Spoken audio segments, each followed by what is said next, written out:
Good morning, pilgrims. This morning I want to talk a little bit about walking sticks, what you do and don't need on the Camino.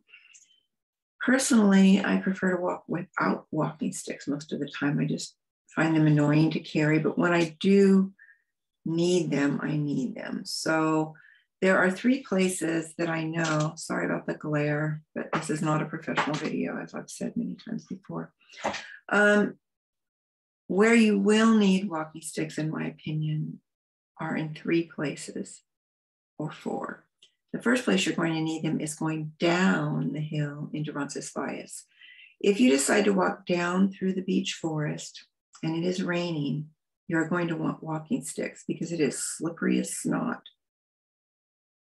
And I suggest if it's raining that you walk the road. The road is just as beautiful as a walk. You end up in Roncesvalles. It doesn't take any longer. It's the same distance and it's much safer. The beech forest walk is beautiful. If it's dry, it's challenging. If it's wet, it can be frightening. Joe has actually taken a woman's backpack and worn it on his front while he wore his on his back to help her get down because it was so difficult for her.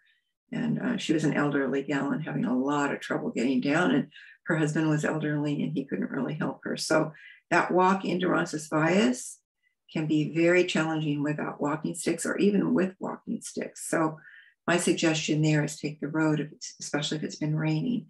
The other place, if it's been raining, that you need to be super careful and you will need walking sticks is coming down into Zabiri. You're going to be walking on the face of boulders that are, again, just as slippery as you can imagine. And you do need something to stabilize you, good pair of walking sticks. The third place is coming down Alto Perdón, which is the little hill after Pamplona that everybody's so afraid of. You know, I'm from California. That's not a mountain, that's a hill. And coming down where the trail has washed out in years past, they have dumped rocks, and the rocks can be anywhere from little rocks like this to big boulders or big rocks like this. And yeah, you can turn your ankle there if you're not careful. To me, it's nothing to be afraid of. It's a very short distance, probably just 1 to 2 kilometers. And I usually walk to the right or to the left of all the rocks, and I've never had a problem. But yeah, walking sticks would stabilize you. Watch your feet. There's really not a lot to see. Don't watch the scenery. Watch your feet during that section, and you'll be very aware when that section ends. And honestly, I just can't think of any place else where you absolutely need walking sticks. Now, if you're a person who likes to use trekking poles to keep you going, then yeah, by all means use trekking poles, but I just don't think they're necessary. Mine spend a lot of time when I take them tied to the back of my pack. Now, if you decide to take your very expensive trekking poles on the Camino, you're going to have a problem coming back with them. You probably won't have any trouble carrying them on with you from here to Madrid, but coming back in the airport from Madrid or from Santiago, they're not going to let you carry them on. You're going to get up to security and you've got your poles tied to the back of your pack or even inside your pack, and they're going to take them and toss them into a bin. You're going to lose them. Or they're going to instruct you to go back and check them, which could mean that you would miss your flight. So just know ahead of time that if you take your trekking poles with you, on the way back, you need to wrap those up really good and check them home because you're not going to be able to carry them on your flight. While you're on the Camino, one of the reasons I don't take my pacer poles unless I'm booking private lodging all the way is because in many of the albergues, you're not allowed to carry your trekking poles up into the rooms with you. Even if they're broken down and tied to the back of your pack, you're not allowed to take them. I suppose if they break down small enough, you can put them inside your pack and sneak them in. But there are two reasons for this. One is because your poles go through all kinds of cow pies and dirt, and they don't want them up there. The second reason is because people have actually used them as a weapon. Pilgrims do get in fights every now and then, and apparently, especially at Santo Domingo del Calzada, some fellow bopped another guy over the head with his poles. And so from then on, the rule was no poles in the rooms. As usual, one person ruins it for the rest of us. So don't expect to be able to take your poles with you. Now, I'm not comfortable leaving my expensive pacer poles outside or downstairs in a barrel, they're going to get stolen. So I just don't take them anymore unless I'm booking private rooms and I can take them in with me. All the way along the Camino from St. Jean Pied de Port all the way along, you're going to see poles for sale. And those poles are really good ones. They're wood. I believe they're made from chestnut, and they are literally indestructible. And the reason I know they're indestructible is because on my first Camino, I was sick, I was cold, I was tired on the Meseta, and I had a meltdown. I got pissed off at Joe and had a meltdown. And I took that wooden Bastone and I literally just beat the hell out of it on a big boulder, and it wouldn't break. I wanted to break it because I was angry it wouldn't break. Instead, it hurt my hand and I ended up just tossing it out into the field. I suppose that doesn't say a lot about me, but at least I didn't try to hit Joe with it. So I know they're indestructible. They would be a wonderful thing to take home with you. You could check those going back home and they're not going to get damaged. I just don't see anybody could damage them. But they're very inexpensive, almost always under 10 euros. And they come in different sizes. There are short ones if you want to buy two and use them like trekking poles. They do have metal tips on the bottom.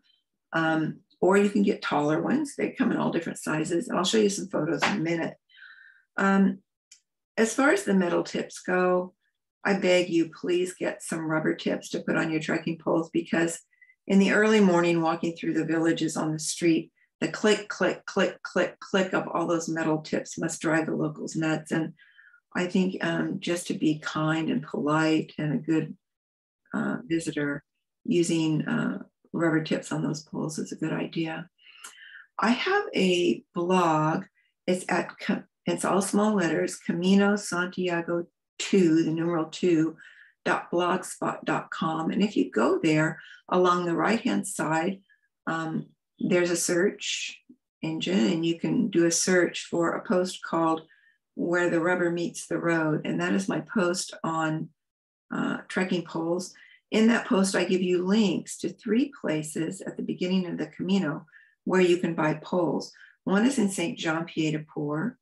One is in Zubiri, right past Roncesvalles, your next stop. One is in Pamplona. Now, there are sporting goods stores all the way across the Camino, but those are the 3 that are in the beginning where I know you can get trekking poles. And I give you links in that blog where you can go take a look at what they have and maybe email them and ask them to hold a setback for you. They generally don't require a deposit, or they haven't for me. But I'm pretty sure if you take your chance, you'll find trekking poles in any of those shops that you can pick up for very little money, that then you can just discard or try to take home at the end of the Camino, and it won't cost you an arm and a leg, and you won't have to worry about your poles getting stolen. So that said, let me share my screen and show you some photos for those people who aren't aware of the difference between actual trekking poles and bastones, or poles, trekking, just walking sticks. Let's share the screen for a minute. See if I can show you my screen. I don't know, let's try it. Oh, here we go. Now, I did this before, and when I looked at it later, I could only see one photo, so I'm going to try it. Maybe by clicking on them, it might help. These are the poles that you can buy all along the route that are so indestructible. Here's another picture of them. You really don't need the shell. You can pick up your shell in St. Jean Pied de Port at the Pilgrim Office, by the way, or anywhere along the Camino. Traditionally, those shells weren't gotten until you reached the end of the Camino de Santiago, but nowadays people like to tie them on their back. Here's a picture of bastones, like in a big barrel that you can choose from. Here's a picture of the rubber tip. I pick these up all along the route. I end up with a pocket full of them by the time I reach Santiago. Here's what regular trekking poles look like. And here are those tips that I'm talking about. And these bastones have these tips at the end of them also. So they're very, very good walking sticks, and they're very inexpensive. This is a picture of my pacer pole, and I really love it because it's ergonomically correct, however you say that word. It's very comfortable. They're very comfortable to use and very stabilizing. And they come with this little attachment for mud if you're going during the rainy season, or for snow. And they also come with the little tip, the little rubber tip. But again, unless I'm staying in privates where I can carry them in, I'm not going to take those on the route with me. So let me stop sharing my screen. I hope that worked. If you have any questions, please put them below. On the Facebook page, I don't allow a lot of comments below because I just don't want it to get so hard to read and so long to read. If you have comments and they're really important, you can put them in as a new post. And if I feel like it's something everybody might want to read, then I will accept them. Often I won't, because it's just someone telling me about their trip, and there are other good forums where you can do that. I'm trying to keep this just as advice, and a lot of times my advice, because this is basically for the people who walk with me on the Camino. So please don't be offended if I don't accept your post. I'm sure you have a lot to say that could be different from what I have to say. Feel free to post it in another forum or try to post it in my forum. And if I think it's a point that I like, I'll allow it. Sorry to be so strict, but I just don't want this page to get too long, and it's already quite long. So that's it about walking sticks. I hope this has helped. I'm going to end this now and take a look at it, see if my photos showed up. I hope you have a buen camino, and I'll post another video sometime soon.